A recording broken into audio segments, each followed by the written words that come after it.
7ನೇ ಮಂತ್ರ 8ನೇ ಮಂತ್ರವನ್ನ ಮತ್ತೆ ಪುನರ್ ಅವಲೋಕನ ಮಾಡೋಣ.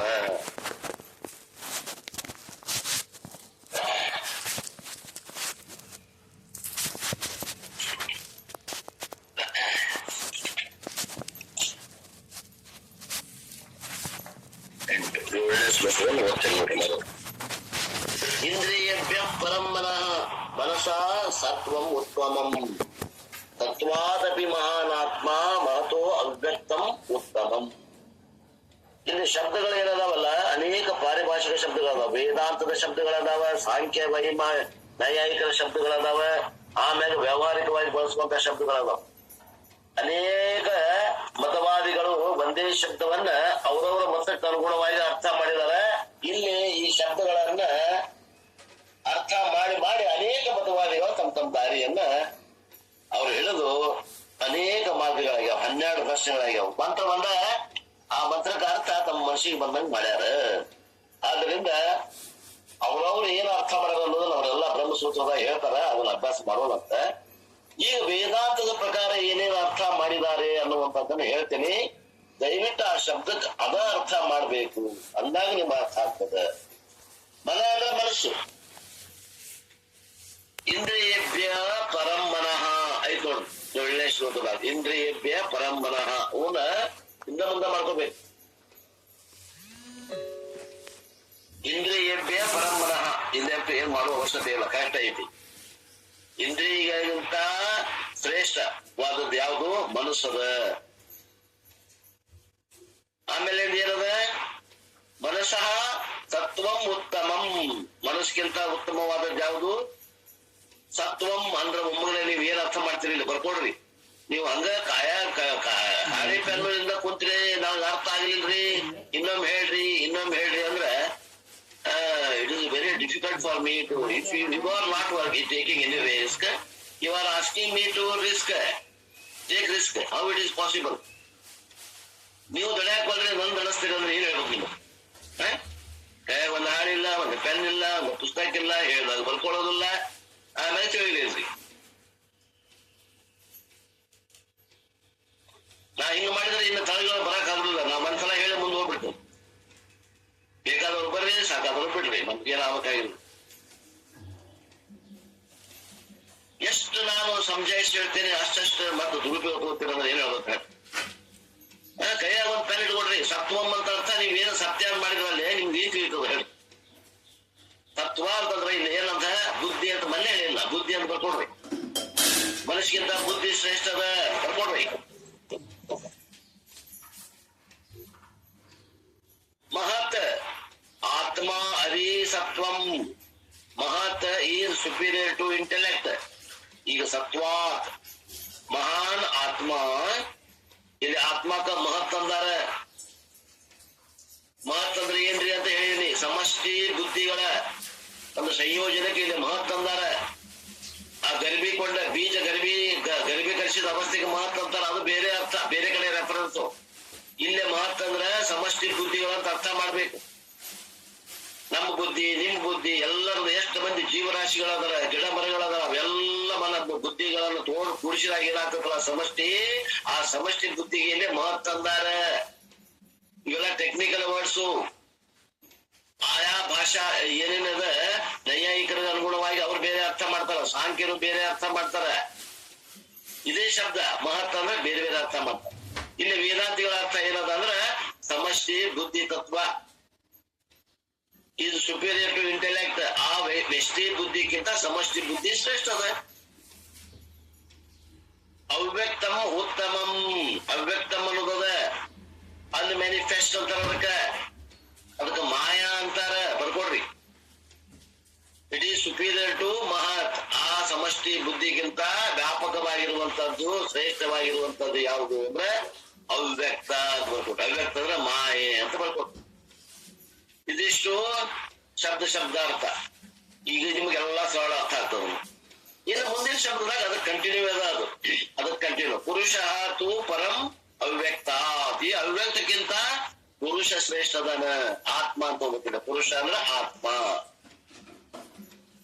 ಅಲ್ವಾ? ಅನ್ಮ್ಯಾನಿಫೆಸ್ಟ್ ಅಂತಂದ್ರೆ ಆ ಮಾಯೆಗಿಂತ ಅವನು ಶ್ರೇಷ್ಠದಾನೆ. ಆ ಆತ್ಮ ಹೆಂಗದಾನ? ವ್ಯಾಪಕ, ಆಲ್ ಪರ್ವೇಸಿವ್, ವ್ಯಾಪಕ ಅದ. ಏವಚ ಅಲಿಂಗ, ಮತ್ತೆ ಹೆಂಗದನವ? ಗುಣರಹಿತ ಅದಾನ, ಅಟ್ರಿಬ್ಯೂಟ್ಲೆಸ್. ಅವಾಗ ರೂಪ ಇಲ್ಲ, ಅವಾಗ ಅಂಗಾಂಗಗಳಿಲ್ಲ, ಸಾವಯವನಲ್ಲ, ನಿರವಯವನದಾನ. ಅಟ್ರಿಬ್ಯೂಟ್ಸ್ ಅಂದ್ರೆ ಅವಯವಗಳು ಅಂತ ಅರ್ಥ ಮಾಡ್ರಿ, ಗುಣಗಳು ಅಂತ ಅರ್ಥ ಮಾಡ್ರಿ, ಎರಡೂ ಹೋಗ್ತಾವ.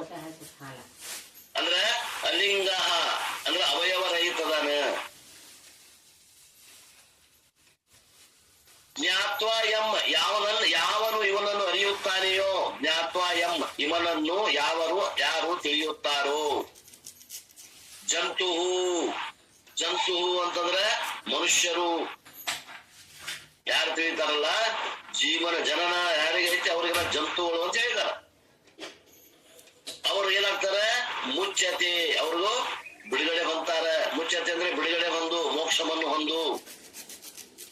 ಗಚ್ಚತಿ ಇಮ್ಮಾರ್ಟಾಲಿಟಿ, ಮತ್ತೇನು ಹೋಗ್ತಾರೆ ಅವರು? ಇಮ್ಮಾರ್ಟಾಲಿಟಿ ಅಂದ್ರ ಅಮೃತತ್ವದ ಕಡೆಗೆ ಹೋಗ್ತಾರೆ. ಇಷ್ಟೊಂದು ಅರ್ಥ. ಶಬ್ದ ಅರ್ಥ ತಿಳಿಲಿಲ್ಲ ಅಂದ್ರೆ ಅರ್ಥ ಆಗುದಿಲ್ಲ. ಮೊದಲ ಶಬ್ದಕ್ಕೆ ಏನ್ ಅರ್ಥ ಮಾಡ್ಬೇಕು ತಿಳ್ಕೊಬೇಕು. ಇಲ್ಲಿ ಆತ್ಮನನ್ನ ಹೇಳಿರ್ಲಿಲ್ಲ ಅವ್ರು. ಏನ್ ಹೇಳಿದ್ರು ಕ್ರಮವಾಗಿ ಇನ್ನೊಮ್ಮೆ ಹೇಳ್ತೀನಿ ನೋಡ್ರಿ, ಸಂಕ್ಷಿಪ್ತ ಹೇಳ್ಬಿಡ್ತೀನಿ. ಮನಸ್ಸಿಗಿಂತ ಶ್ರೇಷ್ಠವಾದದ್ದು ಯಾವುದು ಅಂದ್ರೆ ಇಂದ್ರಿಯಗಳಿಗಿಂತ ಶ್ರೇಷ್ಠವಾದದ್ದು ಮನಸ್ಸು. ಆ ಮನಸ್ಸಿಗಿಂತ ಶ್ರೇಷ್ಠವಾದದ್ದು ಬುದ್ಧಿ ಅದ. ಬುದ್ಧಿಗಿಂತ ಶ್ರೇಷ್ಠವಾಗಿದ್ದು ಮಹತ್ ಅದ. ಮಹತ್ತಿಗಿಂತ ಶ್ರೇಷ್ಠವಾಗಿದ್ದು ಮಾಯೆ ಅದ. ಮಾಯೆಗಿಂತ ಶ್ರೇಷ್ಠವಾದದ್ದು ಆತ್ಮ ಅದ. ಆತ್ಮ ವ್ಯಾಪಕದ, ಮತ್ತ ಅದಕ್ಕೆ ಯಾವ್ದು ಗುಣಗಳು ಇಲ್ಲ, ಅದಕ್ಕೆ ಯಾವ ಅವಯವಗಳು ಇಲ್ಲ, ಅದಕ್ಕೆ ಹುಟ್ಟು ಇಲ್ಲ, ಅದಕ್ಕೂ ಸಾವು ಇಲ್ಲ ಅಂತ ಯಾರು ತಿಳಿತಾರೋ ಅವರು ಏನಾಗ್ತದ, ಅವ್ರಿಗೆ ಮೃತ್ಯುವಿನಿಂದ ಬಿಡುಗಡೆ ಹೊಂದಿ ಅಮೃತತ್ವವನ್ನು ಹೊಂದುತ್ತಾರೆ.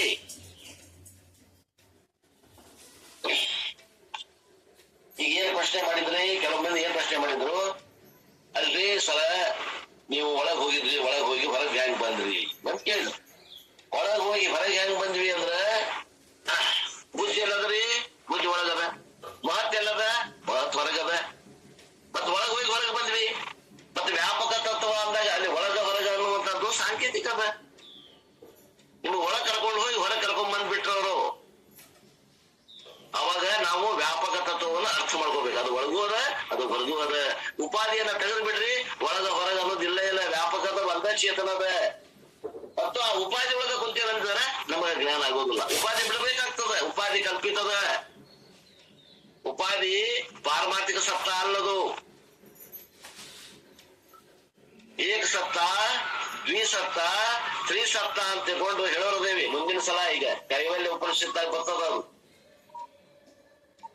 3 ಸಪ್ತಾಹ ಹೇಳ್ತೇವೆ. ಯಾರಿಗೆ? ಪ್ರಥಮವಾಗಿ ಬಂದವ್ರಿಗೆ, ಇವತ್ತ ಕಾಲ ಹೆಜ್ಜೆ ಇಟ್ಟವ್ರಿಗೆ ವೇದಾಂತದಾಗ 3 ಸಪ್ತಾಹ ಹೇಳ್ತೇವೆ.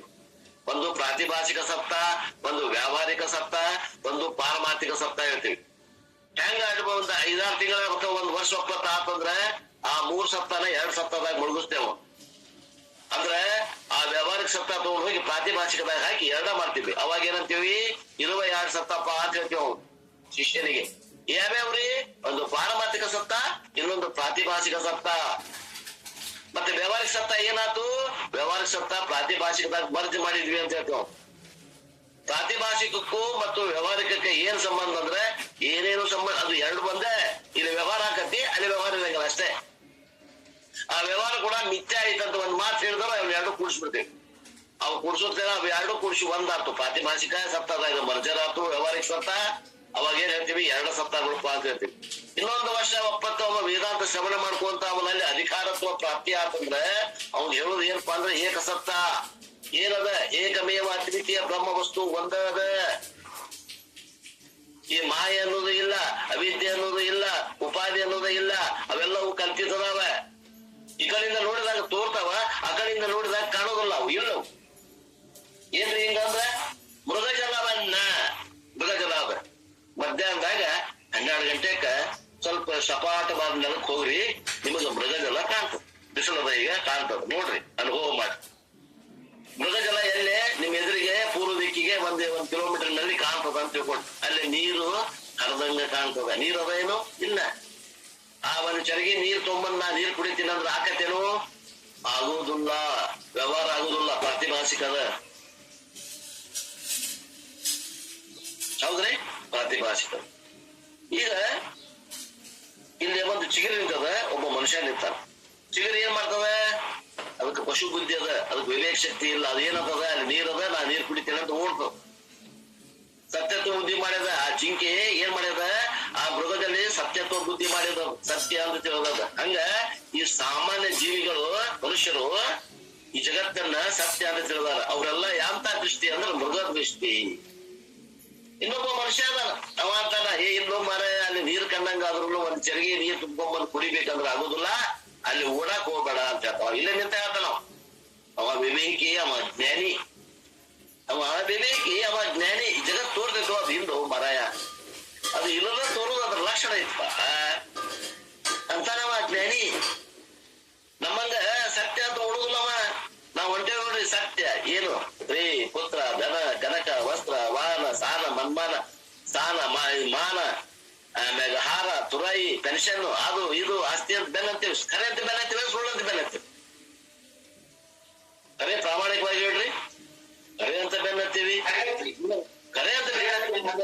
ಜ್ಞಾನಿಗಳೇನು ಅಲ್ಲ. ನಾವ್ ಯಾರಿಗ್ ಸಮಾನ ಅಂದ್ರೆ ಆ ಪಶು ದೃಷ್ಟಿಗೆ ಸಮಾನ. ಖರೆ ಅಂತ ಹೋಗೋರು ಏನದ? ಪಶು ದೃಷ್ಟಿ. ನಾವು ವೇದಾಂತವನ್ನು ಶ್ರವಣ ಮಾಡಿ ನಾವು ಜ್ಞಾನಿಗಳಾಗಿದ್ರ ಇದು ಪ್ರತೀತಿ ಮಾತ್ರ, ಇದು ಇಲ್ಲಪ್ಪ, ಇದು ಇಲ್ಲದ ತೋರ್ತದ, ಇದು ಪ್ರಾತಿಭಾಷಿಕ. ನಮ್ಮ ಜ್ಞಾನಿ. ಈಗ ಬರ್ರಿ, ಹಗರ್ಕ ಬರ್ರಿ, ಸ್ವಲ್ಪ ಎಚ್ಚರಿಕೆಯಿಂದ ಹೇಳ್ರಿ ಉತ್ತರ. ಈಗ ಆ ಮೃಗಜಲ ತೋರಾಗತೈತಲ್ಲ, ವಿವೇಕಿಗೂ ತೋರಾಗತ್ತದ, ಆ ಜಿಂಕಿಗೂ ತೋರಾಗತ್ತದ. ಜಿಂಕಿಗೆ ಅದು ಸತ್ಯತ್ವ ಬುದ್ಧಿಗೆ ಕಾರಣ ಆಗ್ಯದ.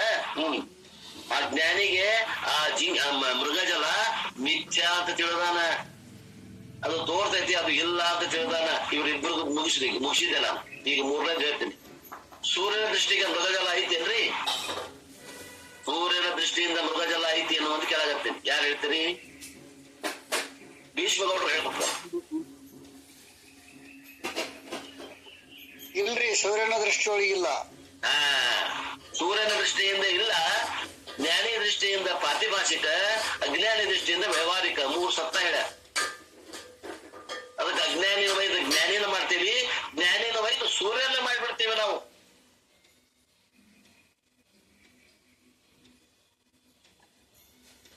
ಇಷ್ಟೆಲ್ಲ ಒಳಗಿರುವುದರಿಂದ ನಾವು ಒಳಗ ಹೊರಗ ಅನ್ನೋದು ಹೋತಿಗೆ, ಒಳಗ ಹೊರಗ ಅನ್ನೋದು ಉಪಾಧಿ ದೃಷ್ಟಿಯಿಂದ ಒಳಗ ಹೊರಗ.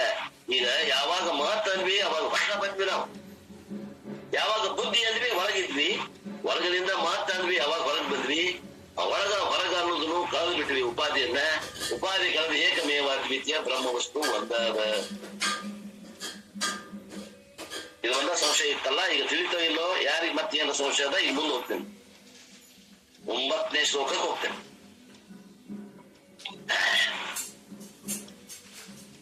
ಮುಂದೆ ಹೋಗ್ರೆ ಇನ್ನೊಮ್ಮೆ ಹೇಳ್ಬೇಕು, ಯಾರಿಗೆ ಏನ್ ತಿಳಿದಿಲ್ಲ ಹೇಳು. ಇವು ಪಾರಿಭಾಷಿಕ ಶಬ್ದ ಇರೋದ್ರಿಂದ ಪರಂಪರೆ ಒಳಗೆ ಅರ್ಥ ಮಾಡಿದ್ರೆ ಯಥಾರ್ಥವಾಗಿ ತಿಳಿತದ. ಈಗ ನೋಡ್ರಿ, ಭಗವದ್ಗೀತೆ ಒಳಗೆ ಅಭ್ಯಾಸ ಅಂತ ಬಂದದ. ಅಭ್ಯಾಸ ಅಂದ್ರೆ ಅಲ್ಲಿ ಏನೋ ಇಷ್ಟ ದೇವತಾ ಉಪಾಸನೆ ಐತಿ. ಆ ಶಬ್ದ ನೀವು ಎಷ್ಟು ಹಿಡ್ಕೊಂಡು ಕೂತ್ಕೊಂಡು ಅರ್ಥ ಆಗತ್ತೆ ನಿಮ್ಗೆ? ಅರ್ಥ ಆಗೋದಿಲ್ಲ. ಅಲ್ಲಿನೂ ಒಂದು ಅಂಗ ಬಂದದ, ಪ್ರಶ್ನೆ ಅಲ್ಲಿಗೆ ಆಗತ್ತೆ. ಅದನ್ನು ಹೇಳ್ತೇನೆ ಇವತ್ತು ಸಾಯಂಕಾಲ ಭಗವದ್ಗೀತೆ ಒಳಗ. ಅಲ್ಲೇ ಒಂದು ಚಾಕಚಕ್ಯತೆ ಮಾಡಲ್ಲ ಭಗವಂತ ಕೃಷ್ಣ. ಅದನ್ನ ತಿಳ್ಕೊಡ್ರಿ ಅಂತ 2 ಸಲ ಹೇಳಿದೆ. ಮತ್ತು ಹೆಂಗ ನಮ್ಗೆ ತಿಳಿಬಾರ್ದು ಅಂದ್ರೆ ಅದನ್ನು ಹೇಳ್ತೀನಿ. ಈಗ ಅದನ್ನು ಇನ್ನೊಮ್ಮೆ ಪೂರ ಹೇಳಿ ಮುಂದೆ ಹೋಗ್ತಿರ್ತ. ಭಗವದ್ಗೀತೆ ಕ್ಲಾಸ್ನಾಗ ಉಪನಿಷತ್ತದ ಈ 9ನೇ ಶ್ಲೋಕಕ್ಕೆ ಹೋಗ್ಬೇಕು. ನಾನು ಏನಂದ್ರೆ ಯಾರಿಗೆ ಸಂಶಯ ಇದೆಯಾ ಹೋಗ್ಲಾ? ಮುಂದೋಗ್ರಿ ತಿಳಿತಾ? Right, okay. 9ನೇ ಶ್ಲೋಕ ಏನ್ ಹೇಳ್ತದ ಅಂತಂದ್ರೆ, ಹಾಗಾದರೆ ಇಷ್ಟೆಲ್ಲ ಅಂತ ಹೇಳಿದ್ರೆ ಯಾವ ಗುರುತು ಇಲ್ಲದ ಆತ್ಮನನ್ನು ಕಾಣುವುದೆನ್ನುವುದು ಹೇಗೆ ಎಂದು ಹೇಳುತ್ತಾರೆ ಅಲ್ರಿ. ಯಾವ ಗುರುತಿಲ್ಲ, ಅಲಿಂಗ ಅದಾನ ಅಂತ ಹೇಳಿದ್ರಿ. ಅಂದ್ರೆ ಆತ್ಮ ತತ್ವವನ್ನು ಗುರುತು ತಿಳಿಯುವುದಾದ್ರು, ಕಾಣುವುದಾದ್ರೂ ಹೇಗೆ? ಕಾಣುವಂತಂದ್ರೆ ಇಲ್ಲಿ ಎದುರಿಟ್ಟು ನೋಡುವುದಲ್ಲ, ಅವನ ತಿಳಿಯುವುದಾದ್ರೂ ಹೇಗೆ ಅಂತ ಅರ್ಥ ಮಾಡ್ಕೋಬೇಕು. ಮತ್ತೆ ಕಾಣುವುದಾದ್ರೂ ಹೇಗೆ ಅಂದ್ರೆ ಕಾಣ್ತೇವೆ ನಾವು? ಇಲ್ಲ, ತಿಳಿತೀವಿ. ಅವನ ತಿಳಿಯುವುದು ಹೆಂಗ? ನ ಸಂಜಂತೆ ತಿಷ್ಠತಿ ರೂಪಮಶ್ಯ ನ ಚಕ್ಷುಷಾ ಪಶ್ಯತಿ ಕಶ್ಚನೈನಂ ಹೃದಾ ಮನೀಷಾ ಮನಸಾ ಬಿಕ್ಲು.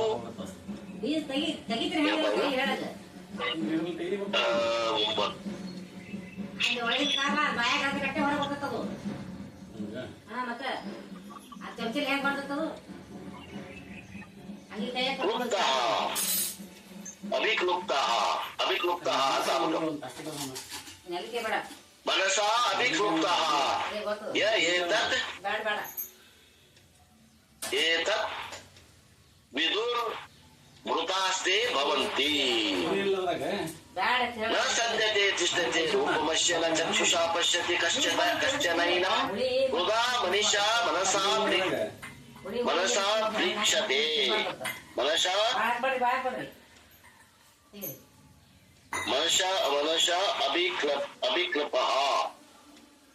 ಅಭಿಕ್ಲುಪ್ತಃ ಕ್ಲುಪ್ತಃ ಯ ಏತದ್ ವಿದುರಃ ಅಮೃತಾಸ್ತೆ ಭವಂತಿ. ಇಲ್ಲಿ ಏನದ ಶಬ್ದಗಳು ಅರ್ಥ ನೋಡ್ರಿ.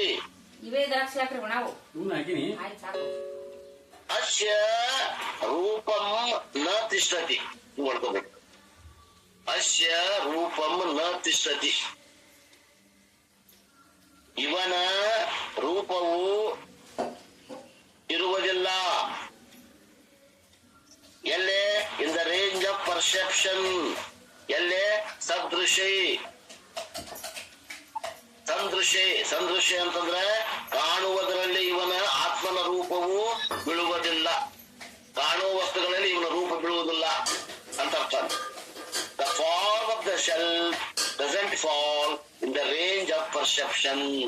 ಈ ನೋಟದಾಗ ಪರಮಾತ್ಮನ ನೋಡುವುದು ಬೀಳುವುದಿಲ್ಲ ಅಂದ್ರ ಅವ ನೋಟಕ್ಕೆ ವಸ್ತುವಾಗಿಲ್ಲ, ನೋಟಕ್ಕ ಅವ ವಿಷಯವಾಗಿಲ್ಲ ಅಂತ ಅರ್ಥ. ನ ಕಶ್ಚನ ಪಶ್ಯತಿ ಏನಂ, ಆದ್ದರಿಂದ no one sees this self, ಯಾರೂ ಆತ್ಮನನ್ನ ಕಣ್ಣಿನಿಂದ ನೋಡಾಕ ಆಗುವುದಿಲ್ಲ. ನ ಚಕ್ಷುಷಾ ಪಶ್ಯತಿ ಕಶ್ಚಿತ್ ತೈನಂ, ಯಾರೂ ಕೂಡ ಯಾವನೊಬ್ಬರು ಕೂಡ ಆತ್ಮನನ್ನ ನೋಡಕ್ಕಾಗಲ್ಲ, ಜ್ಞಾನಿಗೂ ನೋಡಕ್ಕಾಗುದಿಲ್ಲ ಅಂತ. ಆತ್ಮನನ್ನ ಜ್ಞಾನಿಗೂ ಕೂಡ ನೋಡಕ್ಕಾಗೋದಿಲ್ಲ. ಎದರಿಂದ? ಚಕ್ಷುಷಾ, ಕಣ್ಣಿನಿಂದ ನೋಡಕ್ಕಾಗುವುದಿಲ್ಲ. ಮುಂದ ಅಭಿಕ್ಲುಪ್ತ, ಅವನು ಎದರಿಂದ ತಿಳಿದು ಬರ್ತಾನ? ಅಭಿಕ್ಲುಪ್ತ, ಎದರಿಂದ ತಿಳಿದು ಬರ್ತಾನಮ್ಮ ಅಭಿಕ್ಲುಪ್ತ ಅಂತಂದ್ರೆ ಬೈ ದಿ ಕ್ಲಿಯರ್ ವಿಷನ್, ಮನಸ್ಸಿನಿಂದ ತಿಳಿದು ಬರ್ತಾನೆ. ಮನಸ ಅಭಿಕ್ಲುಪ್ತ, ಮನಸ ಅಭಿಕ್ಲುಪ್ತ. ಮನೀಷ ಬರ್ತದೆ ತೋರಿ, ಮನಸ ಅಭಿಕ್ಲುಪ್ತ ಮನೀಷ, ಅವನು ಮನಸ್ಸಿನಿಂದ ತಿಳಿದು ಬರುತ್ತಾನೆ ಮತ್ತು ಬುದ್ಧಿಯಿಂದ ತಿಳಿದು ಬರುತ್ತಾನೆ. ಮನುಷ್ಯ ಅಂದ್ರೆ ಬುದ್ಧಿಯಿಂದ ತಿಳಿದು ಬರುತ್ತಾನೆ. ಹೃದಯ ಅಂದ್ರೆ ಎಲ್ಲೇ? ಇಂದ ಹೂ ರಿಸೈಡ್ಸ್ ಇನ್ ದ ಹಾರ್ಟ್, ಅವ ಆ ಹೃದಯ ಕಮಲದಲ್ಲಿ ವಾಸವಾಗಿದ್ದಾನಲ್ಲ, ಆ ಹೃದಯ ಕಮಲದಲ್ಲಿದ್ದಂತಹ ಆ ಪರಮಾತ್ಮನನ್ನ ಮನಸ್ಸಿನಿಂದ ಬುದ್ಧಿಯಿಂದ ತಿಳಿದು ಬರ್ತಾನೆ, ಕಣ್ಣಿನಿಂದ ತಿಳಿದು ಬರುವುದಿಲ್ಲ. ಓಂ ನಮಃ ಶಿವಾಯಪ್ಪ. ಇನ್ನು ಮನುಷ್ಯಗೆ ಬುದ್ಧಿಗೆ ವೇದ್ಯ ಆದಂಗ ಐತೇನ್ರಿಪ್ಪ? ಏನ್ರಿ ಮನಸ್ಸಿಗೆ? ಮನಸ್ಸು ಬುದ್ಧಿಗೆ ವೇದ್ಯ ಆದಂಗ ಆಯ್ತಲ್ರಿ? ಅದ ಮನಸ್ಸು ಬುದ್ಧಿಗೆ ವೇದ್ಯ ಆಗುವಂಗ ಆಕೈತೆ ಅಂತ ಹೇಳಕತ್ತಾರ ಇಲ್ಲಿ.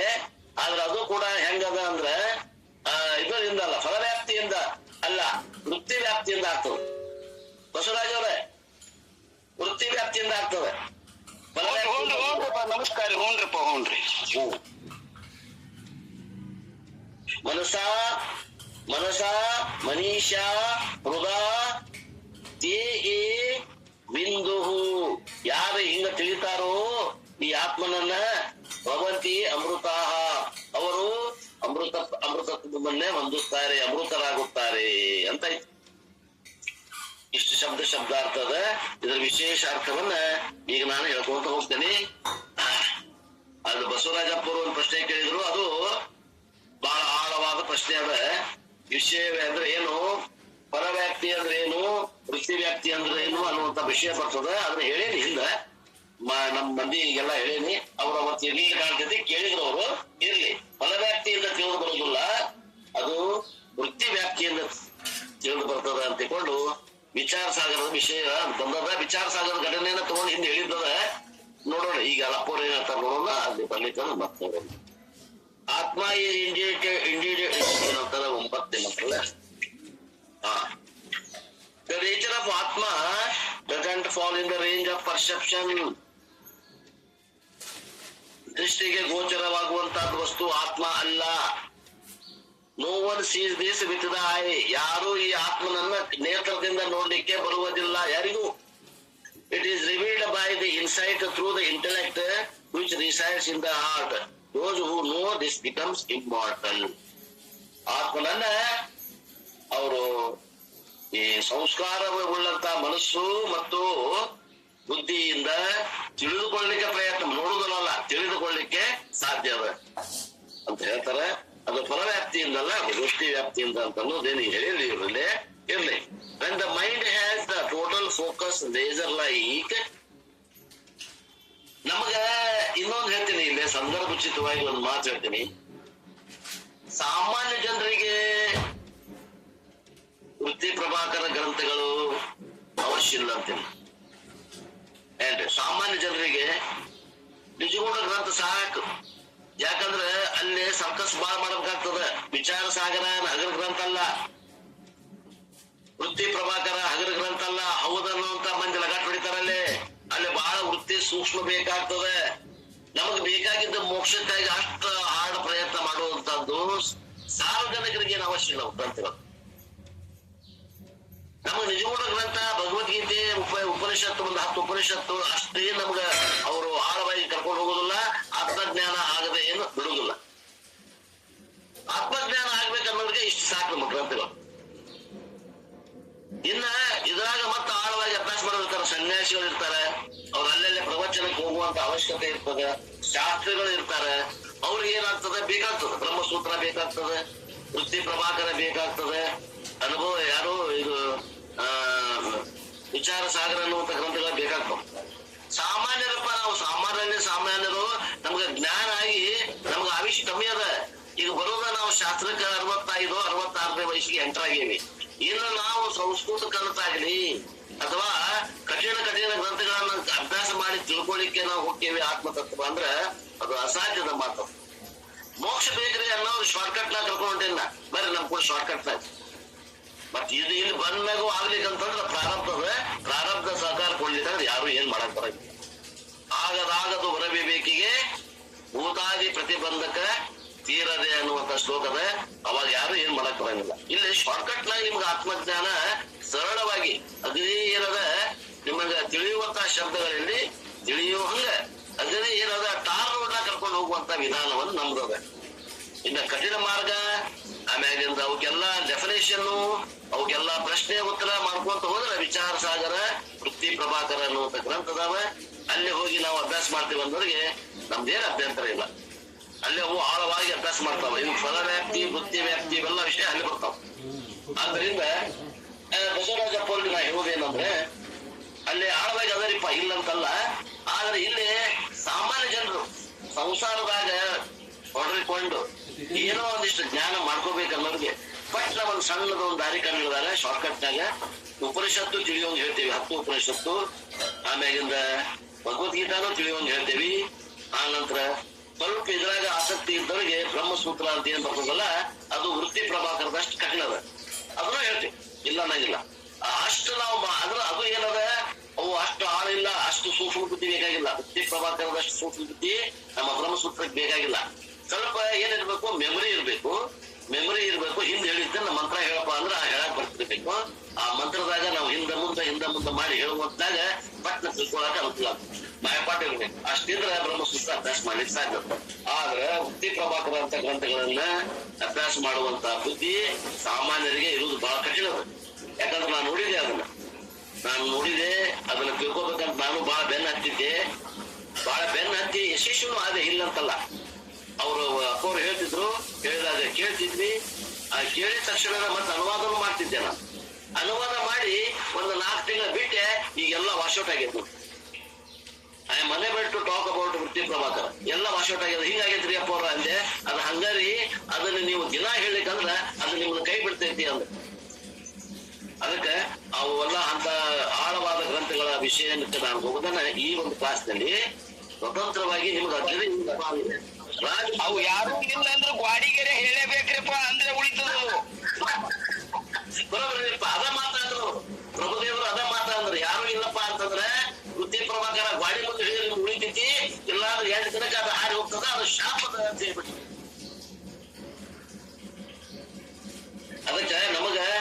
ಶಾಪಗ್ರಸ್ತ ನೈಯಾಯಿಕರದ ವಾದ ಅದು ಏನು ಅವಶ್ಯ ಇಲ್ಲ.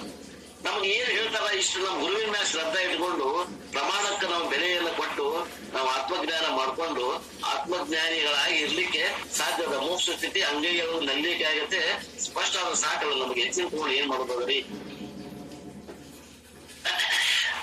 ಇರ್ಲಿ, ಈಗ ಏನ್ ಹೇಳ್ತಾರ ನೋಡ್ರಿ ಅಪ್ಪವ್ರು ಹೇಳ್ತೀನಿ. when the mind has a total focus, laser like focus, the teaching will be absorbed by mere ಶ್ರವಣಂ ಅಂತ ಒಂದ್ ಮಾತಿಲ್ಲಿ. ನೀನು ನಿಜವಾಗಿ ಅಧಿಕಾರಿ ಇದ್ದಿ ಅಂದ್ರ, ನಿಜವಾದ ಅಧಿಕಾರಿ ಅಂದ್ರೆ ಏನ್ರಿ? ಉತ್ತಮ ಅಧಿಕಾರಿ ಇದ್ದಿ ಅಂದ್ರ ಏನ್ರಿ? ಹಿಂಗಂದ್ರ ಉತ್ತಮ ಅಧಿಕಾರಿ ಇದ್ದಿ ಅಂದ್ರ ಯಾರು ಮನದೋಷ ವಿಕ್ಷೇಪ ದೋಷವನ್ನ ಕಳ್ಕೊಂಡು ಕೇವಲ ಆವರಣ ದೋಷ ಇಟ್ಕೊಂಡು ಬಂದಾಗ ಅವರು ಉತ್ತಮ ಅಧಿಕಾರಿಗಳು. ಎಷ್ಟು ಜನ ಅದೀವಿ ನಾವಿದ್ರಾಗ? ಇದ್ರಾಗ ಉತ್ತಮ ಅಧಿಕಾರಿ ಎಷ್ಟು ಜನ ಅದೀವಿ? ಇದು ಒಳ್ಳೆ ಟೀಮ್. ಮತ್ತ ನಾ ಹೇಳ್ತೇನೆ, ನಮ್ಮ ಇಡೀ ಕರ್ನಾಟಕದಾಗ ಒಳ್ಳೆ ಟೀಮ್ ಐತಿ. ಇದು ಈ ಯೂಟ್ಯೂಬ್ ಇರೋದಲ್ಲ.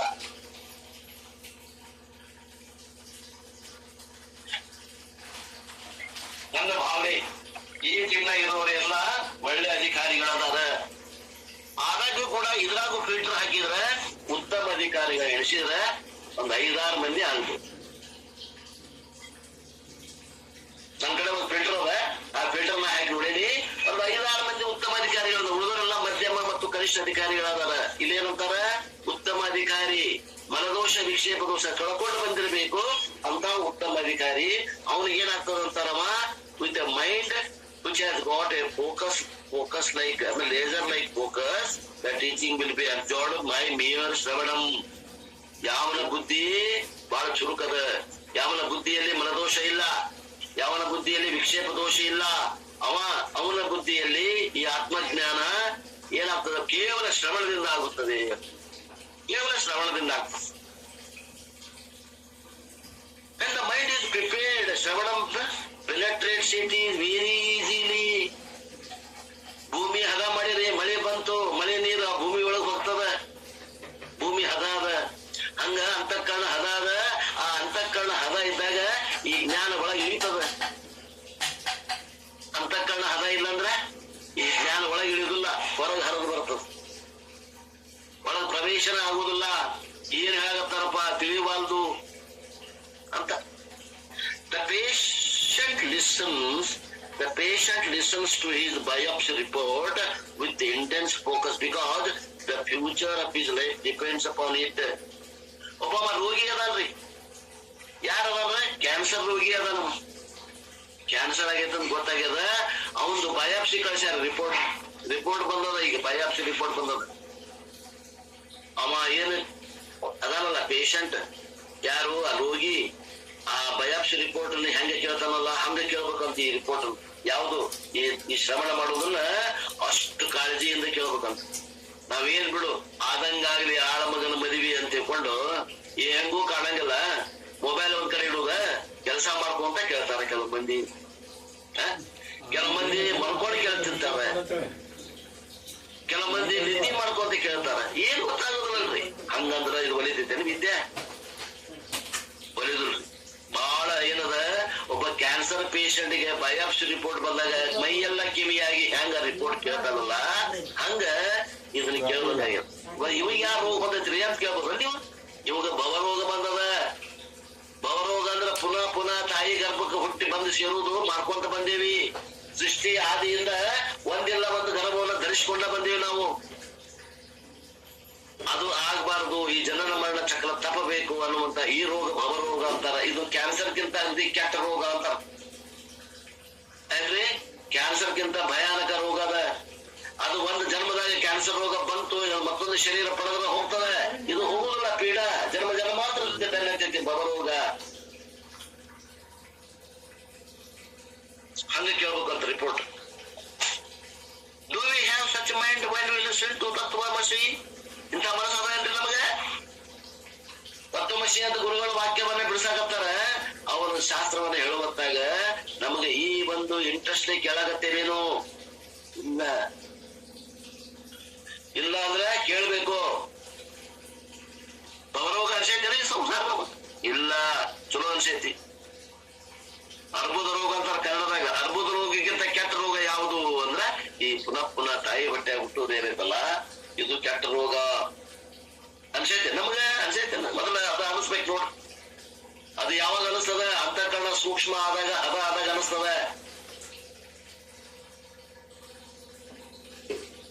ಅಂತಃಕರಣದಲ್ಲಿ ಕಶ್ಮಲ ಇದ್ದಾಗ ಅನಿಸೋದಿಲ್ಲ, ಬೇಷ್ ಅನಿಸ್ತದ, ಬಹಳ ಚಲೋ ಅನಿಸ್ತದ. ದಯಬಟ್ಟೆ ಹುಟ್ಟೋದು ಬಹಳ ಚಲೋ ಬಿಡ್ರಿ. If we can enjoy the teaching totally with such a deep concentration, it will be absorbed instantaneously. ಆ ರೀತಿ ಲಕ್ಷ್ಯ ಕೊಟ್ಟು ಹೆಂಗವ ರಿಪೋರ್ಟ್ ಕೇಳ್ತಾನೋ ಹಂಗ ನಾವು ತತ್ವಮಸಿ ಮಹಾವಾಕ್ಯ ಈ ಶಾಸ್ತ್ರ ಶ್ರವಣವನ್ನ ಕೇಳಿದ್ದಾದ್ರೆ ಆ ಕೇಳಿದಂತ ಅರ್ಥ ನಮ್ಮ ಅಂತಃಕರಣದೊಳಗ ಪ್ರವೇಶ ಆಗ್ತದೆ. ಪರೀಕ್ಷಿತ had only 7 days to live and yet he sought liberation. ಪರೀಕ್ಷಿತ ರಾಜ ಇದ್ದ, ಅವಾಗ ಮೋಕ್ಷದಿಂದ ಬಿಡುಗಡೆ ಬೇಕಾಗಿತ್ತು, ಮೋಕ್ಷ ಬೇಕಾಗಿತ್ತು, ಅವಾಗ ಮರಣದಿಂದ ಬಿಡುಗಡೆ ಬೇಕಾಗಿತ್ತು. ಅವಾಗ 7 ದಿವಸ ಅಷ್ಟು ಅವಕಾಶ ಇತ್ತು ನೋಡ್ರಿ. ಅವಾಗ 7 ಬಿಟ್ಟು 8ನೇ ದಿವಸ ಅವಕಾಶ ಇರ್ತಿಲ್ಲ. ಹಂಗೇನ್ರ ಐತೆ ನಮಗ, ಹಂಗಿದ್ದಾಗ ಜ್ಞಾನ ಆಗ್ತಿತ್ತು ನೋಡ್ರಿ. ನಮ್ಗ ಟೈಮ್ ಇಲ್ಲಪ್ಪ, ಲಘುನ ನಾವು ಮುಕ್ತರಾಗಬೇಕು ಅನ್ನುವಂತದ್ದು ಈ ತಿಳುವಳಿಕೆ ಇದ್ದವ್ರಿಗೆ ಇದು ಲಘು ಜ್ಞಾನ ಆಗ್ತದೆ. ಆದಂಗ ಆಗ್ಲಿ ಬಿಡ, ಆಳ ಮಗನ ಮದುವೆ ಅನ್ನೋವಾಗ ಆದ್ರಾತು, ಇಲ್ಲಂದ್ರೆ ಇಲ್ಲ, time pass.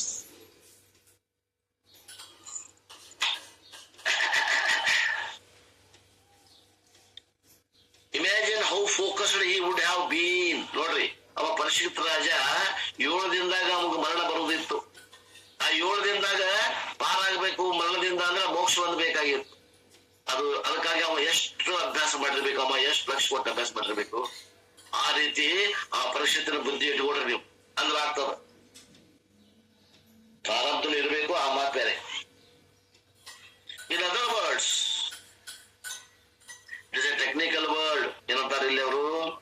Imagine how focused he would have been. Lord Yama calls that mind ಮನಿತ್. ಏನಂತಾರ ಅವರು? ಹೃನ್ಮನಿತ್. ಎಲ್ಲೈತಿಲ್ಲಿ? ಹೃನ್ಮನಿತ್, ಮನಿತ್, ಹೃನ್ಮನಿತ್. ಲಾರ್ಡ್ ಯಮ ಇಲ್ಲಿ ಏನು ಉತ್ಕಟವಾದ ಆಶೆ ಇತ್ತಲ್ಲ ಅವ್ನಿಗೆ, ಯಾರಿಗೆ? ಆ ರಾಜ, ಪರೀಕ್ಷಿತ ರಾಜನಿಗೆ. ಅದಕ್ಕೆ ಏನಂತಾರಪ್ಪ ಅಂತಂದ್ರ ಹೃನ್ಮನಿತ್ ಅಂತಾರ. ದ ಟೆಕ್ನಿಕಲ್ ವರ್ಡ್, ಇದು ಪಾರಿಭಾಷಿಕ ಶಬ್ದ. In the first 2 lines, Lord Yama says that Brahman is subtler than anything in the creation. ಆ ಬ್ರಹ್ಮ ತತ್ವ ಏನದ, ಈ ಜಗತ್ತಿನಲ್ಲಿ ಯಾವ್ಯಾವ ವಸ್ತುಗಳು ನಾವು ಹೇಳ್ಕೊಂತ ಬಂದ್ರು ಅವೆಲ್ಲಕ್ಕಿಂತಲೂ ಅದು ಸೂಕ್ಷ್ಮ ಮತ್ತು ವ್ಯಾಪಕದ ಅಂತ ಹೇಳ್ಕೊಂತ ಬಂದ. ಅದಕ್ಕಿಂತ ಸೂಕ್ಷ್ಮ, ಅದಕ್ಕಿಂತ ವ್ಯಾಪಕವಾದದ್ದು ಇನ್ನೊಂದಿಲ್ಲ. Therefore, the mind should also be very subtle to understand this. ಆ ಸೂಕ್ಷ್ಮವಾದ ಆತ್ಮತತ್ವವನ್ನು ತಿಳ್ಕೋಬೇಕಂದ್ರೆ ಮನಸ್ಸು ಕೂಡ ಬಹಳ ಸೂಕ್ಷ್ಮ ಆಗಬೇಕು. The nature of Brahman doesn't fall within the range of perception. ಆ ರೂಪಂ ನಾಸ್ತಿ, ಆ ಸ್ವರೂಪ ಏನದ ಆತ್ಮತತ್ವಕ್ಕೆ ರೂಪ ಇಲ್ಲದೆ ಇರುವುದರಿಂದ ಅದು ಈ ಸ್ಥೂಲ ನೇತ್ರಕ್ಕೆ ಗೋಚರ ಅಲ್ಲ, ಅಗೋಚರ ಅದ. It is then very clear that whatever falls within the range of perception is not Brahman. ಇದರಿಂದ ಏನ್ ಹೇಳ್ದಂಗಾತು ಅಂದ್ರೆ ಈ ಕಣ್ಣಿಗೆ ಏನೇನ್ ಕಾಣ್ತದಲ್ಲ ಅದು ಅಷ್ಟು ಬ್ರಹ್ಮ ಅಲ್ಲ ಅಂದಂಗಾತು. ಕಣ್ಣಿಗೆ ಏನ್ ಕಾಣ್ತದಲ್ಲ ಅದು ಅಷ್ಟು ಬ್ರಹ್ಮ ಅಲ್ಲ ಅಂದಂಗಾತು. ಮತ್ತೆ ಏನ್ ಕಾಣ್ತದೆ ಅದು ಏನು? ಅದು ಅನಾತ್ಮ ಅಂತಾರ. It is very clear that whatever falls within the range of perception, it is not Brahman. ಅದು ಬ್ರಹ್ಮ ಅಲ್ಲ. ಕಣ್ಣಿಗೆ ಕಾಣುವಂತ ವಸ್ತುಗಳು ಏನದಾವಲ್ಲ ಅವು ಯಾವ ಬ್ರಹ್ಮ ಅಲ್ಲ, ಅವು ಆತ್ಮ ಅಲ್ಲ. Saguna Ishwara available for darshanam, sparshanam etcetera. But the Upanishad says that is only an intermediate state. The ultimate is not available for perception. ಅಂದ್ರೆ ಕೆಲವು ಮಂದಿ ಸಗುಣ ಪರಮಾತ್ಮನು ಕೂಡ ವ್ಯವಹಾರ ಮಾಡಿದ್ರಲ್ಲ, ನಾಮದೇವ ಮುಂತಾದವರು. ಮತ್ತು ಸಗುಣ ಪರಮೇಶ್ವರ ಹೇಳ್ತಾರಲ್ಲ, ಅಂದ್ರ ಅದು ಮಧ್ಯಂತರದ ಒಂದು ಸ್ಥಿತಿ, ಅದು ಅಂತಿಮ ಸ್ಥಿತಿ ಅಲ್ಲ.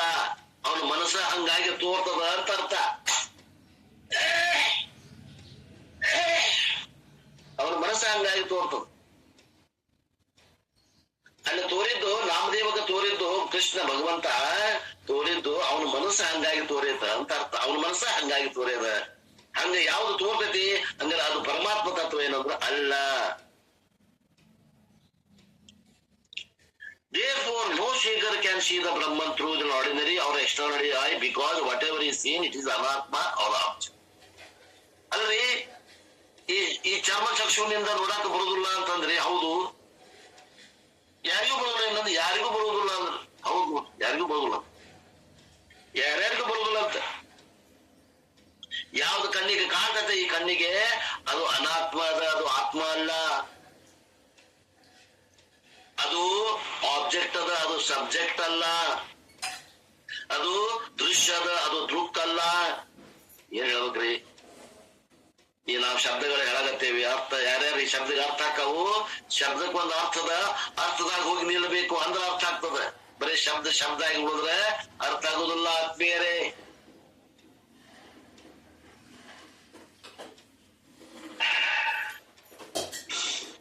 Saguna Ishwara is available for darshanam and sparshanam. ಸಗುಣ ಈಶ್ವರ ನಿಮ್ಗೆ ಕಣ್ಣಿಗೂ ಕಾಣ್ತಾನೆ, ಮುಟ್ಟಾಕು ಬರ್ತದೆ. But the Upanishad says that it is only an intermediate stage. The ultimate is not available for perception. ಅದು ಒಂದು ಮಧ್ಯಂತರದ ಒಂದು ಲಕ್ಷಣ, ಅದು ಕೊನೆಯ ಲಕ್ಷಣ ಅಲ್ಲ ಆತ್ಮಂದು. ಕಣ್ಣಿಗೆ ಕಾಣುವಂತ ದೇವರು ಇಲ್ಲೇನು ಐತಿ, ಐತೇನು ಅವನ ಮನಸ್ಸ ಹಂಗಾಗಿ ತೋರ್ತದ. ಇನ್ನೇನು ಹೇಳುತ್ತೆ ನಿಮಗೆ? ಇನ್ನು ಸಗುಣ ಈಶ್ವರನ ತೋರ್ಬೇಕಂತ ಕುಂತಾರ ಬಹಳ ಮಂದಿ. ಸಗುಣ ಈಶ್ವರ ತೋರಿದ್ರು ಅದು ಈಶ್ವರ ಅಲ್ಲ, ಅದು ನಿಮ್ ಮನಸ್ಸ ಹಂಗಾಗೈತ.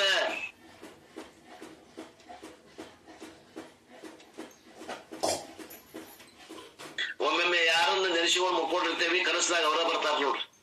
ಹಂಗ ನಿಮ್ ಮನಸ್ನಾಗ ಆ ಭಾವ ಹೆಚ್ಚಿಗೆ ಇದ್ದಾಗ ಅವರ ತೋರ್ತಾರ. ಇದಕ್ಕ ಪವಾಡ ಅನ್ನೋರು ಬಾಳ ಮಂದಿ ಅದಾರ. ಪವಾಡ ಬೆನ್ನ ಹತ್ತಬೇಡ್ರಿ, ಪವಾಡಕ್ಕೆ ಬೆಲೆ ಕೊಡಾಕ ಹೋಗ್ಬೇಡ್ರಿ. ಸಾಮಾನ್ಯ ಜನರಿಗೆ ಎಲ್ಲ ಪವಾಡ. ಇಲ್ರಿ ಅಲ್ಲಿ ಹೋದ್ವಿ ನಡ್ಕೊಂಡ್ವಿ, ನಮ್ ಗಂಡ ಮಗು ಹುಡ್ತು, ನಮ್ಗೆ ಅಲ್ಲಿ ಹೋದ್ವಿ ನಡ್ಕೊಂಡ್ವಿ, ನಮ್ ಮಗಳ ಮದುವೆ ಆತು, ಇವಕ್ಕೆಲ್ಲ ಬಲಿ ಬೀಳಾಕ್ ಹೋಗ್ಬೇಡ್ರಿ. ಅವೆಲ್ಲ ಪ್ರಾರಬ್ಧ ಆಗಿಲ್ಲ ಅದಾವು. ಇಷ್ಟು ಶಾಸ್ತ್ರಕ್ಕೆ ಬಂದಾಗ ಇನ್ನೂ ಪವಾಡಕ್ಕೆ ಹೋಗ್ತೀರಿ ಅಂದ್ರೆ ಅದು ಲಕ್ಷಣ ನಾನು. ಪವಾಡ ಸುಳ್ಳಂತಲ್ಲ, ಪವಾಡ ಖರೆ ಅಂತಲೂ ಅಲ್ಲ.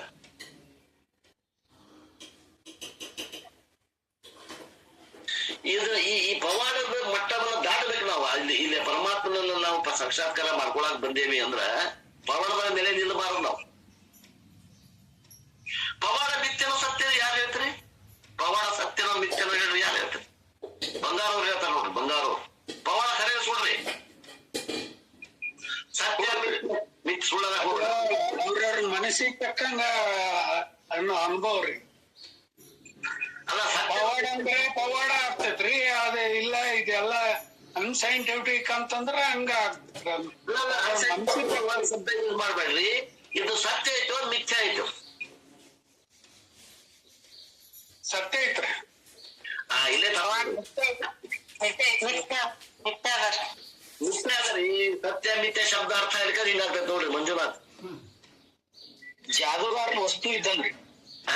ಮಿಥ್ಯ ಆಯ್ತದು, ಕಣ್ಣಿಗೆ ತೋರ್ತದ, ಇಲ್ಲ ಅನ್ನೋದಿಲ್ಲ, ಆದ್ರೆ ಇದು ತೋರ್ತದ. ಮಿಥ್ಯಾ ಶಬ್ದ ಅರ್ಥ ಹೇಳ್ಕೊಡಲು ನಾವು ಇದಕ್ಕೆ ಪವಾಡಕ್ಕೆ ಬೆಲೆ ಕೊಡ್ತೇವೆ.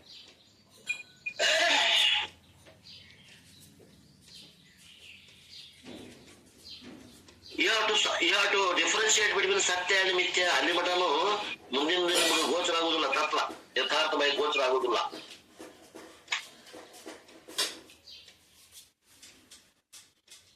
ನಿನ್ನೆ ನೀವು ಕಳಿಸಿದ ಒಂದು ವಿಡಿಯೋ ನೋಡಿದೆ ನಾನು.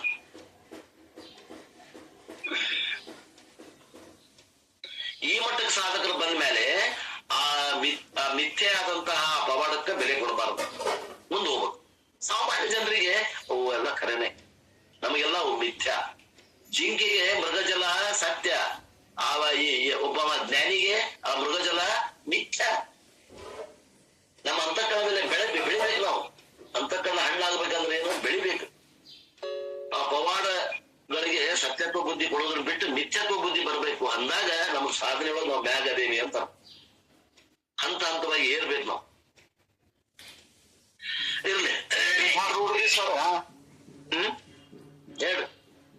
ಸಿದ್ದಾರೂಢ ಸ್ವಾಮಿಗಳೇ ಅನೇಕ ಪವಾಡಗಳನ್ನ ಮಾಡಿದ್ರು.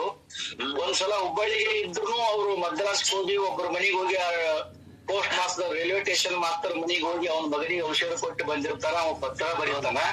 ಪತ್ರ ಬರೆದ ಕೂಡಲೇ ಕಬೀರ್ ಅವರು ಓದಿ, ನೀ ಅಲ್ಲಿ ಯಾವಾಗ ಹೋಗಿದ್ದಪ್ಪ ಕೇಳಿದ ಕೂಡಲೇ, ನಾ ಅಲ್ಲೇ ಹೋಗಿನಪ್ಪ, ನಾ ಇಲ್ಲೇ ಇದ್ದೀನಿ, ಮತ್ತೆ ಇಲ್ಲಿ ಪತ್ರದಾಗ ಅವ್ರೆಲ್ಲ ಬರದಾರಲ್ಲ ಅಂತ ಅವ್ರು ಅಂದ್ಕೊಂಡೆ. ಏನಿಲ್ಲ ಅವ್ರವ್ರ ಮನಸ್ಸ, ಅವ್ರ ಮನಸ್ಸಿಗೆ ಅವ್ರ ಭಾವ ಅದ್ ಹಂಗ ಅನ್ಸಿರ್ತದ. ಅದಕ್ಕೆ ಅವ್ರ ಹಂಗ ತಿಳಿದ್ ಹಂಗ ಬರದಾರ. ನಾನೇ ಹೋದಂಗ, ನಾನೇ ಬಂದಂಗ, ನಾನೇ ಔಷಧ ಕೊಟ್ಟಂಗ, ಅವ್ರಿಗೆ ಕಡಿಮೆ ಆದಂಗ ಆಗಿ ಆ ರೀತಿ ಅವ್ರ ಮನಸ್ಸು ಕೆಲಸ ಮಾಡಿದ್ರಿ ಅಂದ್ರೆ ಹಂಗ ತಿಳಿದು ಪತ್ರ ಬರದಪ್ಪ ಅಂತ ಉತ್ತರ ಕೊಟ್ಟಾರ ಅವ್ರಿಗೆ. ಹೌದೌದು, ಬರೋಬರಿ. ಅದು ಈ ಕತಿ ಅದನ್ನ ಓದಿದವ್ರಿಗೆ ಅದನ್ನ ನೆನ್ಪಿಟ್ಕೊಟ್ರೆ ನಿಮ್ಗೆ ಗೊತ್ತೇನ್ರಿ ಇದು? ಹಲೋ ಹಲೋ, ಆಯ್ತು ಅದಲ್ರಿ? ಹಲೋ, ಐತ್ರಿ ಸರ್ ಐತ್ರಿ. ಹಾ ಚಲೋ. ಹಾ ಸರಿ ಸರಿ. ಹಂಗದ ನೋಡ್ರಿ. ಅದು ಹುಬ್ಬಳ್ಳಿ ಒಳಗ ಮತ್ತು ಮುಲ್ಕಿಬೇರಿ ಒಳಗ ಒಂದ ಸಮಕಾಲದಲ್ಲಿ ದರ್ಶನ ಕೊಟ್ಟಾರ. ಅದ ಆ ಭಾವನಾ ಹಂಗ ಮಾಡ್ತಾರ. ಅದನ್ನ ಸತ್ಯ ಅಂತ ತಿಳ್ಕೊಂಡ್ರೆ ಅದು ಕನಿಷ್ಠ ಅಧಿಕಾರಿಯ ದೃಷ್ಟಿ. ಅದನ್ನ ಮಿಥ್ಯ ಅಂತ ತಿಳ್ಕೊಂಡ್ರ ಅದು ಮಧ್ಯಮ ಅಧಿಕಾರಿಯ ದೃಷ್ಟಿ. ಅದು ಸುಳ್ಳು ಅಂತ ತಿಳಿದ್ರ ಅದು ಉತ್ತಮ ಅಧಿಕಾರಿಯ ದೃಷ್ಟಿ. ಇದ್ರಾಗ ಮೂರ್ ಮಂದಿ ಅಧಿಕಾರಿಗಳನ್ನ ಹೇಳಿಬಿಟ್ಟು ನೋಡಿ. ಭಕ್ತರಿಗೆ ಅದು ಸತ್ಯನ ಭಕ್ತರಿಗೆ 12ನೇ ಅಧ್ಯಾಯದ ಭಕ್ತರಲ್ಲ ಅವರು. ಭಗವದ್ಗೀತೆ 12ನೇ ಅಧ್ಯಾಯದ ಭಕ್ತ ಹೆಂಗದಾನಂದ್ರ ಅವ ಜ್ಞಾನಿ ಭಕ್ತ ಅದಾನಲ್ಲಿ, ಸಾಮಾನ್ಯ ಭಕ್ತರ ಲಕ್ಷಣ ಅನ್ಬೋದು. ನಮ್ ಹಿರಣ್ಣವ್ರು ಹೇಳಿದಂಗ ಅದು ಭಕ್ತರಿಗೆ ಅದು ಪವಾಡ ಸತ್ಯನ ಅನಿಸೋದು. ಮತ್ತ ಲಕ್ಷ್ಯ ಏನದರಿ ಪವಾಡಕ್ಕೆ ಸತ್ಯ ಅನ್ನೋರಿಗೆ ಆ ಪವಾಡದಾಗ ಐತೆ ಹೊರತು ಆ ಪವಾಡ ಮುಗಿತಪ್ಪ ಅಂತಂದ್ರ ಆ ಪವಾಡ ಮಾಡಿದವನ್ನಾಗೂ ಇಲ್ಲ, ಆ ವಸ್ತುವಿನ ಮ್ಯಾಗ ಲಕ್ಷ್ಯ ಐತಿ ಹೆಚ್ಚಿಗೆ. ಆ ಪವಾಡ ಮಾಡಿದಂತ ಪುರುಷನ ಮ್ಯಾಗ ಲಕ್ಷ್ಯ ಇಲ್ಲ, ಅವ ಕೊಡುವಂತ ವಸ್ತುಗಳ ಮ್ಯಾಗ ಲಕ್ಷ್ಯ ಇರ್ತದ. ಅಂತ ಸಂಸಾರಿಕ ಜೀವಿಗಳು ಪಾಪ. ಇರ್ಲಿ, ನಮ್ಗ ಅದಕ್ಕೂ ಏನ್ ಬೇಜಾರಿಲ್ಲ. ನಾವು ಕೂಡ ಅದ ಹಂತದಿಂದ ಮ್ಯಾಗ ಏರಿ ಬಂದವ್ರ.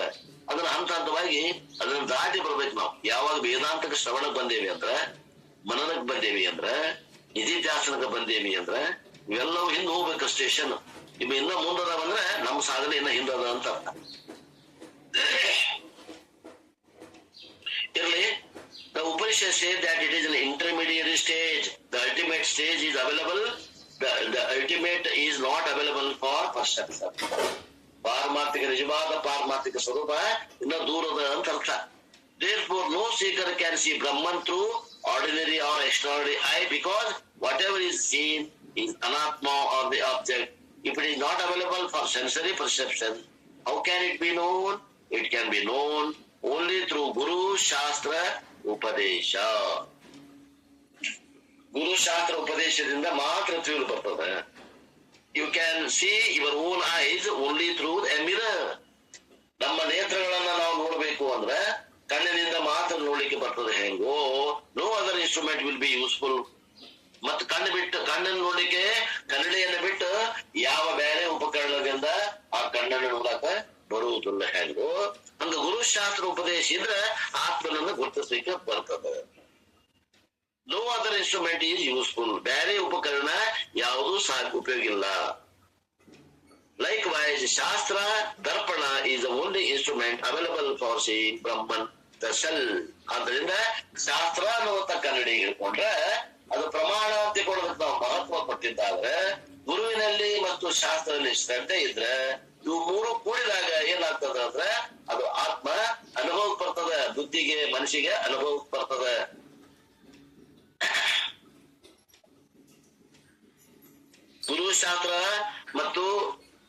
ಗುರುಶಾಸ್ತ್ರ ಮತ್ತು ಪ್ರಮಾಣ ಇವು ಮೂರನ್ನು ಬಿಟ್ಟು ಅಂದ್ರೆ ನಮಗೆ ಏನ್ ಮಾಡಿದ್ರು ಅನುಭವಕ್ಕೆ ಬರುವುದಿಲ್ಲ.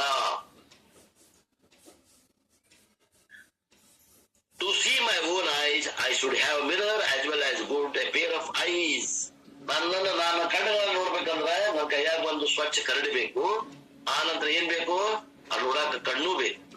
If neither one is good, there is no way to see the self. ಇಲ್ರಿ, ನನ್ನ ಕಣ್ಣದಾವ, ಕಣ್ಣದಾವ, ಮತ್ತೇನಿಲ್ಲ, ಕರಡಿಲ್ಲ, ಆಗತ್ತೆ ನೋಡ ಆಗುದಿಲ್ಲ. ಏನ್ರಿ, ನನ್ ಕಡೆ ಕಣ್ಣ ಇದು ಪ್ರಮಾಣ ಐತಿ, ಏನು ಕನ್ನಡ ಐತಿ, ಕಣ್ಣಿಲ್ಲ, ಆಗತ್ತೆ ನೋಡಕ ಆಗುದಿಲ್ಲ. ಎರಡೂ ಬೇಕು. ಎರಡೂ ಇದ್ದಾಗ ಕನ್ನಡಿನೂ ಬೇಕು, ಪ್ರಮಾಣನೂ ಬೇಕು, ನೇತ್ರನೂ ಬೇಕು, ಕನ್ನಡಿನೂ ಬೇಕು. ಎರಡೂ ಇದ್ದಾಗ ಹೆಂಗ ನಮ್ ಕಣ್ಣು ನೋಡಕ್ ಆಗ್ತೈತೋ ಹಂಗ ನಮ್ಮ ಆತ್ಮದ ಪ್ರಮಾಣ ಬೇಕು, ವೇದ ಪ್ರಮಾಣ ಬೇಕು. ಆನಂತರ ಏನ್ ಬೇಕು? ಪ್ರಮಾಣನೂ ಬೇಕು, ಕನ್ನಡಿನೂ ಬೇಕು. ಕನ್ನಡಿ ಅಂದ್ರೆ ವೇದ ಪ್ರಮಾಣ, ಕಣ್ಣಂದ್ರೆ ಗುರುಶಾಸ್ತ್ರ ಉಪದೇಶ. ಗುರುಶಾಸ್ತ್ರ ಉಪದೇಶ ಎರಡೂ ಬೇಕಾಗ್ತದ. ಎರಡರಲ್ಲಿ ಒಂದಿಲ್ಲ ಆಗುವುದಿಲ್ಲ. ಮತ್ತೇನೇನ್ ಹೇಳ್ಬೇಕ್ರಿ? Therefore, the subtle intellect as well as Guru Shastra Upadesha is required for Jnanam. ಆದ್ರಿಂದ ಆ ದರ್ಪಣ ಹೆಂಗಿರ್ಬೇಕು ಅಂದ್ರೆ ಸೂಕ್ಷ್ಮ ವಿಷಯ ಗ್ರಹಣ ಮಾಡುವಂತಹ ಬುದ್ಧಿ ಇರಬೇಕು. ಆ ನಂತರ ಗುರು ಶಾಸ್ತ್ರ ಉಪದೇಶ ಎರಡೂ ಇದ್ರೆ ಆತ್ಮಜ್ಞಾನ ಆಗ್ತದ, ಇಲ್ಲಾಂದ್ರೆ ಆಗುದಿಲ್ಲ. By the prepared mind and sensitized intellect, one can grasp the subtle Brahman by Shravanam alone. ಬುದ್ಧಿ ಚುರುಕಿತ್ತು, ಅಲ್ಲಿ ಶ್ರವಣ ಮನನ ನಿಧಿಧ್ಯಾಸನ ಇತ್ತು, ಗುರು ಶಾಸ್ತ್ರ ಉಪದೇಶ ಇತ್ತು ಅಂದ್ರೆ ಕೇವಲ ಶ್ರವಣದಿಂದ ಜ್ಞಾನ ಆಗ್ತದೆ. The intellect of Manisha is resident in the heart. With that intellect and the insight of Manaha given by the teacher, he will be illuminated by proper understanding. ಏನ ಆ ಅಂತಃಕರಣದಲ್ಲಿ ಏನದ ಬುದ್ಧಿ, ಆ ಬುದ್ಧಿ ಮತ್ತು ಏನದ ಆ ಮನಸ್ಸು ಹೆಂಗದ, ಆ ಮನಸ್ಸನ್ನು ಹೆಂಗ್ ಮಾಡ್ಕೋಬೇಕು ಅನ್ನುವಂಥದ್ದು ಏನ್ ಗುರುಗಳು ಹೇಳ್ತಾರ, ಆ ಗುರುಗಳು ಹೇಳಿದಂಗ ಆ ಮನಸ್ಸು ಆತುಪ್ಪ ಅಂದ್ರೆ ಆ ಬುದ್ಧಿ ಆ ವಿಷಯವನ್ನು ಗ್ರಹಣ ಮಾಡ್ತದ. ಮನಸ್ಸು ಆ ಗುರು ಶಾಸ್ತ್ರ ಉಪದೇಶದ ಆಕಾರ ಆಗ್ಬೇಕು. ಆ ಆಕಾರವನ್ನ ಬುದ್ಧಿ ನೋಡ್ತದ, ಅವಾಗ ತಿಳಿತದ, ಆತ್ಮತತ್ವವನ್ನು ತಿಳಿತದ ಅಂತ ಬುದ್ಧಿ. ಆ ಬುದ್ಧಿ ಹೆಂಗಿರ್ಬೇಕು? ಸೂಕ್ಷ್ಮ ವಿಷಯ ಗ್ರಹಣ ಮಾಡುವಂಗಿರ್ಬೇಕು. ಆ ಮನಸ್ಸು ಏನಾಗಬೇಕು? ಗುರು ಶಾಸ್ತ್ರ ಉಪದೇಶದ ಆಕಾರ ಆಗ್ಬೇಕು ಮನಸ್ಸು. ಇಲ್ಲ ಇದು ಟೆಕ್ನಿಕ್.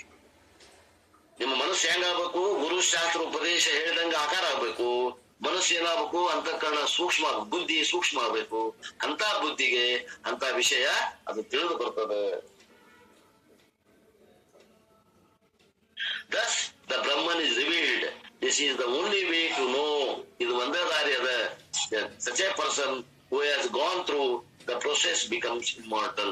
ಈ ರೀತಿಯಿಂದ ಯಾವ ತನ್ನ ಸ್ವರೂಪವನ್ನು ಗುರುತಿಸ್ತಾನೆ ಅವನು ಅಮರನಾಗುತ್ತಾನೆ. ಅವನು ಅಮರನಾಗುತ್ತಾನೆ. ಇಲ್ಲಿ ಮುಂದೆ ಹೇಳ್ತಾರ, ಸ್ವಲ್ಪ ಬೇರೆ ವಿಚಾರ ಹೇಳ್ತಾರ, ಕೇಳ್ರಿ. ತ್ವಂಪದ ವಿಚಾರ, ತ್ವಂಪದ ಲಕ್ಷಾರ್ಥ. The real meaning of the word I, as seen by the scriptures, must be very clear because the Shastra reveal Brahman as who are that. ಆ ಶಾಸ್ತ್ರ ಉಪದೇಶ ಏನದರಿ ಅಂದ್ರೆ ತತ್ ತ್ವಂ ಅಸಿ ಅದ ಮಹಾವಾಕ್ಯದ ಉಪದೇಶ. ತತ್ ತ್ವಂ ಅಸಿ ಅಂದ್ರೆ ತತ್ ಅಂದ್ರೆ ಅದು, ತ್ವಂ ಅಂದ್ರೆ ನೀನು ಇದ್ದೀಯೆ ಅಂದ್ರೆ ಏನು? ಆ ಪರಮಾತ್ಮನೇ ನೀನು ಇದ್ದೀಯೆ ಅಂತ ಉಪದೇಶ ಮಾಡ್ತದ ಶಾಸ್ತ್ರ. ಆ ಶಾಸ್ತ್ರ ಉಪದೇಶ ಮಾಡ. ಶಾಸ್ತ್ರ ಯಾವಾಗ ಶಾಸ್ತ್ರ ಹೇಳ್ತದ ಏನಂತ, ನೀನು ಆ ಪರಬ್ರಹ್ಮ ವಸ್ತು ಇದೆ ಅಂತ ಹೇಳ್ತದೆ. That you refers to not to the body mind complex. ಅಲ್ಲಿ ನೀನು ಅಂದಾಗ ತೊಂಪದ ಲಕ್ಷಾರ್ಥ, ವಾಚಾರ್ಥ ಹೋಗಬಾರ್ದು. ವಾಚಾರ್ಥ ಏನದ? ಈ ಮನಸ್ಸು ಬುದ್ಧಿಗಳ ಸಂಕೀರ್ಣ, ಅದು ವಾಚಾರ್ಥ. ಲಕ್ಷಾರ್ಥ ಏನದ? ಬಟ್ ದ ಕಾನ್ಶಿಯಸ್ನೆಸ್, ಅಲ್ಲಿದ್ದಂತ ಅರಿವು ಏನದ ಅದು ನೀನು ಬ್ರಹ್ಮದಿ ಅಂತ ಹೇಳ್ತದೆ. ಆ ಬಾಡಿ ಮೈಂಡ್ ಕಾಂಪ್ಲೆಕ್ಸ್, ಆ ಶರೀರ ಮತ್ತು ಮನಸ್ಸುಗಳ ಸಂಕೀರ್ಣವನ್ನ ಯಾವುದನ್ನ ದೃಶ್ಯವಾಗಿ ತೋರಾಗತೈತಿ, ಯಾರಿಗೆ ಯಾವ ದೃಕ್ ಅದಾನೋ ಆ ದೃಕ್ ಏನದ ಅದು ಅರಿವು ಸ್ವರೂಪ. ಆ ಅರಿವು ಸ್ವರೂಪಕ್ಕ ಅಲ್ಲೇ ಲಕ್ಷಾರ್ಥಕ್ಕ ಅಲ್ಲೇ ತೊಂಪದ ವಿಚಾರ ಅಂತ ಹೇಳ್ಯಾರ. ನೀವು ಶರೀರ ಮನಸ್ಸುಗಳಿಗೆ ನಾ ಅಂತ ತಿಳ್ಕೊಂಡ್ರೆ ಮತ್ತೆ ಯಾವಾಗ ಜ್ಞಾನ ಆಗೋದಿಲ್ಲ.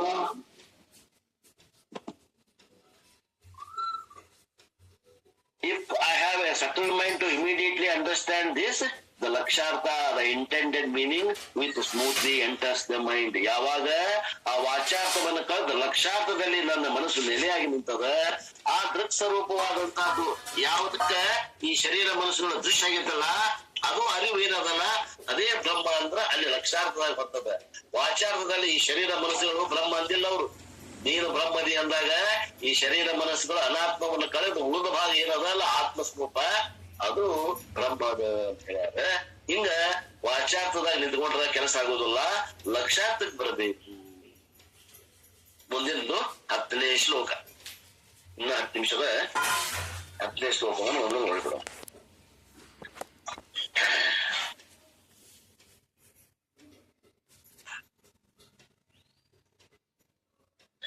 ಯದಾ ಪಂಚಾವತಿಷ್ಠಂತೆ ಜ್ಞಾನಾನಿ ಮನಸಾ ಸಹ ಬುದ್ಧಿಶ್ಚ ನ ವಿಚೇಷ್ಟತಿ ತಾಮಾಹು ಪರಮಾಗತಿಂ. ಯಾವಾಗ 5 ಜ್ಞಾನಗಳು ಮನಸ್ಸಿನೊಳಗೆ ನಿಲುಗಡೆ ಬರುವವೋ, ಯಾವಾಗ ಬುದ್ಧಿಯು ಅಲಗಾಡುವುದಿಲ್ಲವೋ ಪರಮಗತಿ ಎಂದು ಹೇಳುತ್ತಾರೆ. ಇಲ್ಲಿ ಜೀವನ್ಮುಕ್ತಿ ವಿಷಯವನ್ನು ಹೇಳ್ತಾರೆ. ಪರಮಗತಿ ಅಂದ್ರೆ ಜೀವನ್ಮುಕ್ತಿ ಹೆಂಗಾಗ್ತದ ಅಂತ ವಿಷಯದ ಆ ವಿಷಯವನ್ನ ಹೇಳ್ತಾರೆ. ಶಬ್ದಾರ್ಥವನ್ನು ನೋಡ್ರಿ. ಯಾರಿಗೆ ಇಲ್ಲಿ ಮಠ ತಿಳಿದದ ಅವ್ರಿಗೆ ಮುಂದಿನ ತಿಳಿತದ, ಯಾರಿಗೆ ಇಲ್ಲಿ ಮಠ ತಿಳಿದಿಲ್ಲ ಮುಂದಿಂದು ಅವ್ರಿಗೆ ತಿಳಿದು. ಶಬ್ದಾರ್ಥ ಏನಪ್ಪ ಅಂತಂದ್ರೆ ಆಹುಹು ಹೇಳುತ್ತಾರೆ. ಏನ್ ಹೇಳ್ತಾರ ಅವರು? ತಾಮ್ ಯದಿ ಪರಮಾಂ, ತಾಮ್ ಯದಿ ತಾಮ್ ಗತಿ ಪರಮಾಂ ಯದಾ ಪಂಚ ಜ್ಞಾನಾನಿ ಅಂದ್ರೆ 5 ಆರ್ಗನ್ಸ್ ಆಫ್ ನಾಲೆಜ್, 5 ಜ್ಞಾನೇಂದ್ರಿಯಗಳು, 5 ಜ್ಞಾನಗಳು ಇದೆ. ಜ್ಞಾನೇಂದ್ರಿಯ 5 ಜ್ಞಾನಗಳು. ಯಾವಾಗ 5 ಜ್ಞಾನಗಳು ಮನುಷ್ಯನೊಳಗೆ ನಿಲುಗಡೆ ಬರುವವೋ, they call the state to be the highest. ಅದು ಒಂದು ಪರಮಗತಿ ಅಂದ್ರೆ ಅದು ಜೀವನ್ ಮುಕ್ತಿ, ಅದು ಶ್ರೇಷ್ಠ ಗತಿ ಎಂದು ತಿಳಿಯುತ್ತಾರೆ. ಯಹ ಮನಸ along with the mind abide in self ಅನುತಿಷ್ಠಂತೆ ಚ ಬುದ್ಧಿ and the intellect doesn't wave. ಏನಂತ ನೋಡ್ರಿ, ಯಾವಾಗ 5 ಜ್ಞಾನಗಳು ಮನುಷ್ಯನೊಳಗೆ ನಿಲುಗಡೆ ಆಗುತ್ತವೆಯೋ ಆದ ಬುದ್ಧಿಯು ಅಲಗಾಡುವುದಿಲ್ಲವೋ ಅದಕ್ಕೆ ಜೀವನ್ಮುಕ್ತಿ ಅಥವಾ ಪರಮಗತಿ ಎಂದು ಹೇಳುತ್ತಾರೆ. ಇಲ್ಲೇ ಜೀವನ್ಮುಕ್ತಿ ವಿಷಯವನ್ನು ಹೇಳಕತ್ತಾರ. ಆ ಶಬ್ದಾರ್ಥವನ್ನು ಹೇಳಿದ್ದೇನೆ. ಇದು ಅಪ್ಪೋರು ಏನ್ ಹೇಳ್ತಾರೆ ನೋಡೋದು ಶ್ಲೋಕ. The Upanishad discuss the meditation, ಯೋಗಾಭ್ಯಾಸ ಇನ್ ವರ್ಸ್ ನಂಬರ್ 10 and 11. ಜ್ಞಾನಾನಂತರ ಮಾಡುವಂತ ನಿಧಿಧ್ಯಾಸನ ರೂಪ ಅಭ್ಯಾಸವನ್ನ ಹೇಳ್ತಾರೆ. ಮೆಡಿಟೇಷನ್ ಹೇಳಾಗತ್ತಾರೆ 10ನೇ ಶ್ಲೋಕ ಮತ್ತು 11ನೇ ಶ್ಲೋಕ.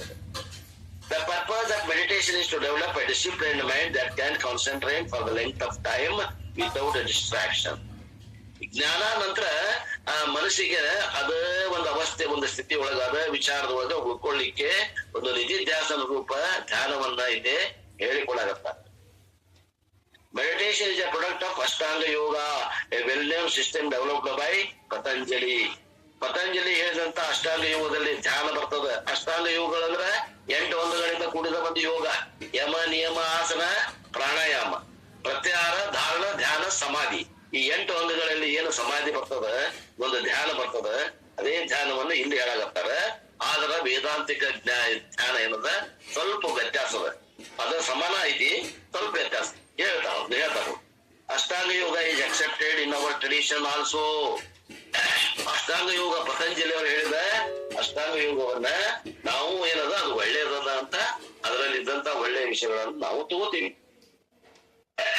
ನಾವು ಅದನ್ನ ಅಷ್ಟಾಂಗ ಯೋಗವನ್ನ ನಮ್ಮ ಪದ್ಧತಿ ವೇದಾಂತದಲ್ಲಿ ಕೂಡ ಒಪ್ಕೊಂಡೇವಿ. ಎದಕ್ ಒಪ್ಕೊಂಡೇವಿ ಅಂದ್ರ for preparing and sharpening the mind.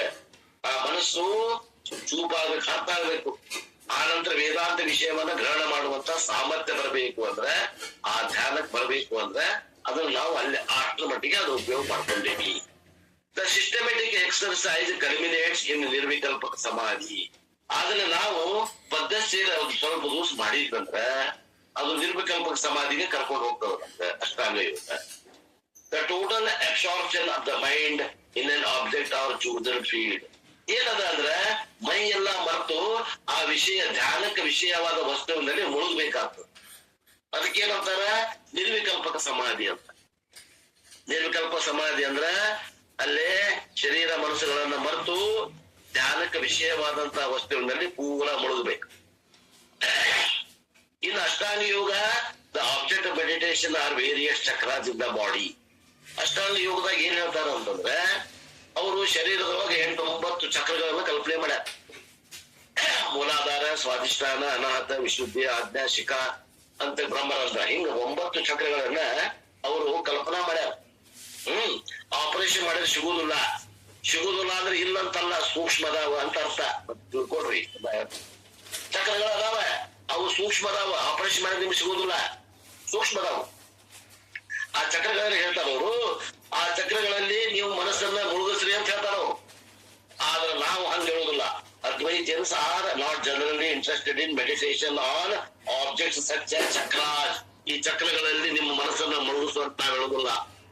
ನಾವ್ ಹೆಂಗ್ ಹೇಳ್ತೀವಿ ಅಂದ್ರೆ, they combine yogaಭ್ಯಾಸ with upasana by practicing meditation on devata instead of chakras. Advaitians are not generally interested in meditation on objects like chakras. They combine yogaಭ್ಯಾಸ with upasana by practicing meditation on devata instead of chakra.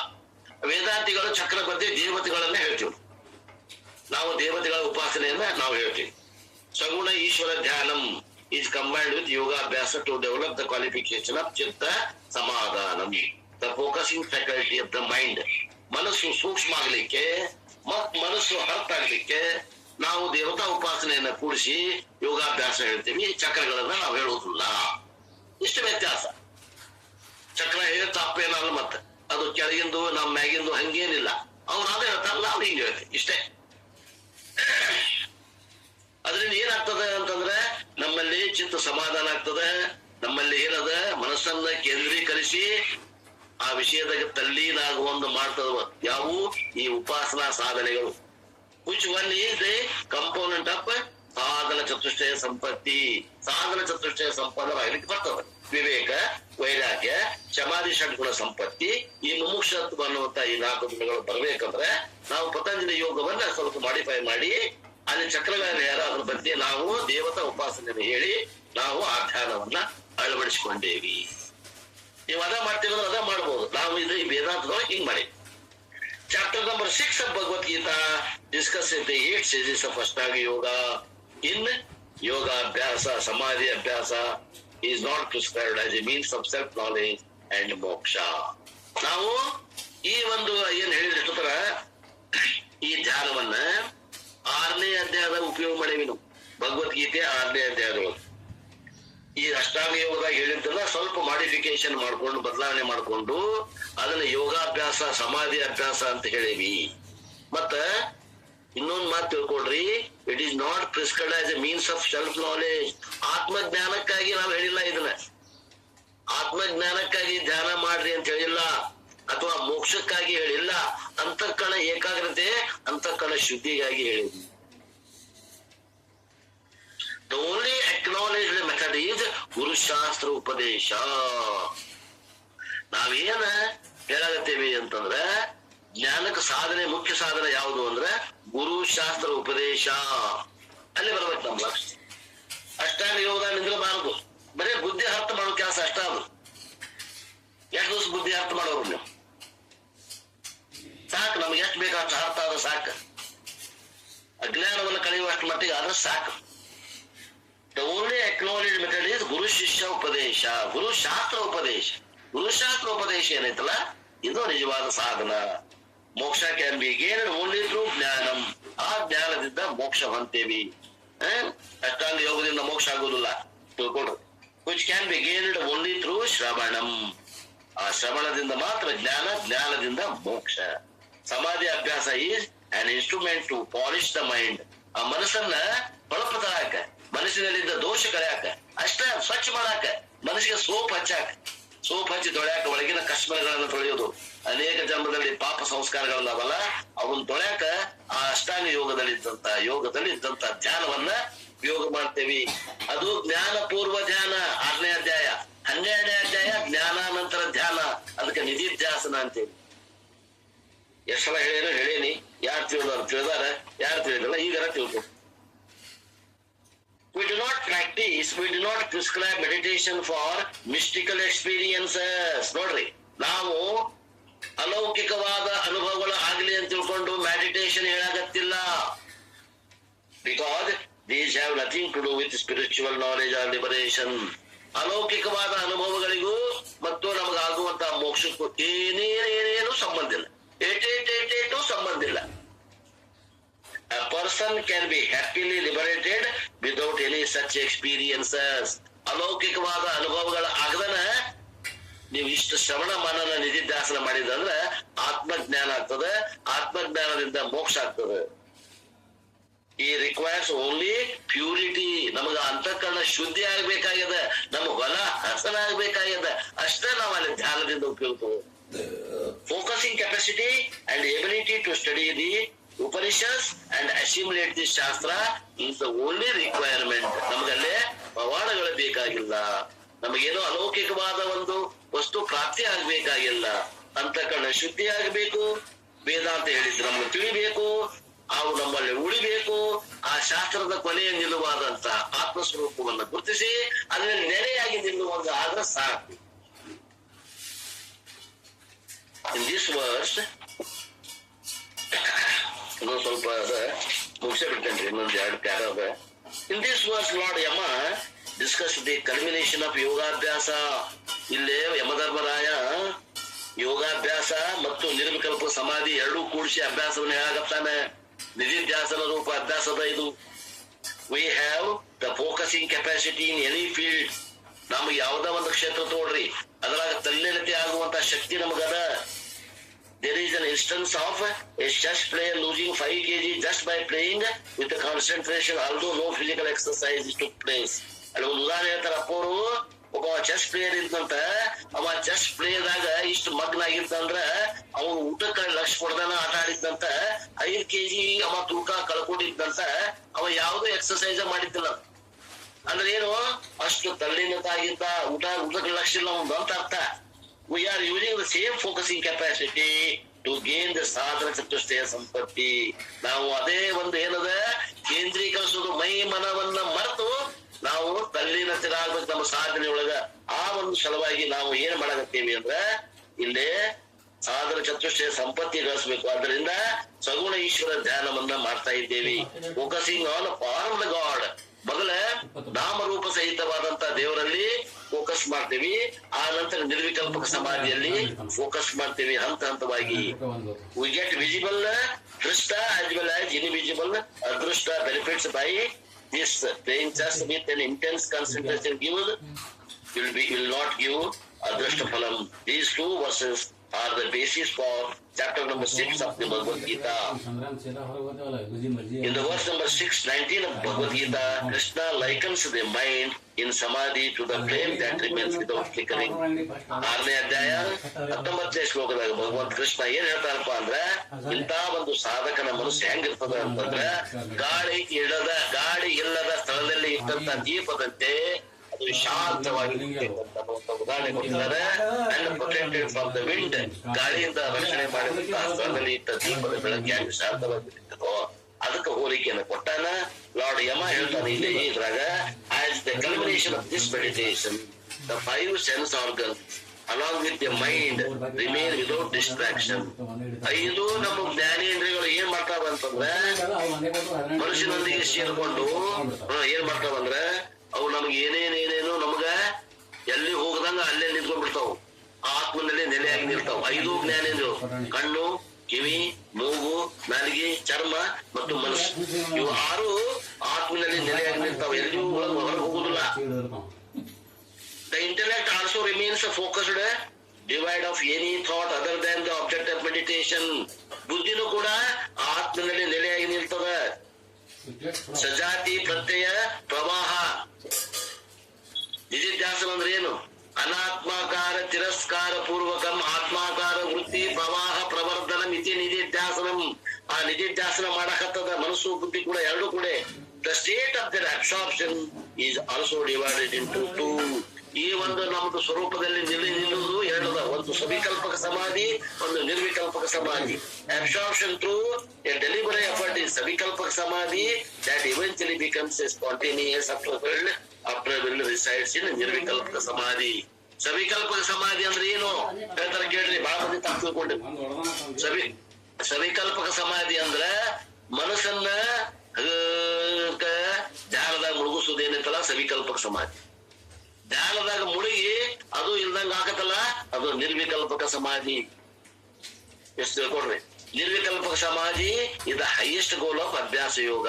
ಈ ನಿಧಿಧ್ಯಾಸನದೊಳಗ ನಿಧಿಧ್ಯಾಸನ ಅಂತ ಇದು ನಿರ್ವಿಕಲ್ಪಕ ಸಮಾಧಿ ಅನ್ನೋದು ಹೆಚ್ಚಿನ ಗುರಿಯದ.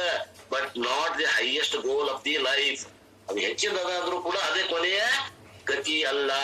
The function of yogabhyasa is only to provide a well equipped mind with which Vedanta shravana manana ನಿಧ್ಯಾಸನ can begin. ಇಂತಹ ಒಂದು ಮನಸ್ಸು ಇತ್ತಪ್ಪ ಅಂದ್ರೆ ಅಂತದ್ರಲ್ಲಿ ಶ್ರವಣ ಮನನ ನಿಧ್ಯಾಸನ ಮಾಡಿದ್ರೆ ಈ ವೇದಾಂತ ಅಂತಕ್ಕಂಥದ್ದು ಅಂಗೈಯೊಳಗೆ ಕಡ್ಲಿಕ್ಕೆ ಆಗುತ್ತೆ, ಗೋಚರ ಆಗ್ತದೆ ಅನ್ನುವಂತ ಮಾತಿನೊಂದಿಗೆ ಈ ಶ್ಲೋಕ ಮುಗಿತದೆ. ನಾಳೆ ದಿವಸ 11ನೇ ಶ್ಲೋಕವನ್ನು ನೋಡೋಣ ಅನ್ನುವನಿಗೆ ಇವತ್ತಿನ ಈ ವಾಕೃಪ ಸೇವೆಯನ್ನು ಗುರುಪಾದಕ್ಕೆ ಸಲ್ಲಿಸಿ ನನ್ನ ವಾಣಿಗೆ ವಿರಾಮ.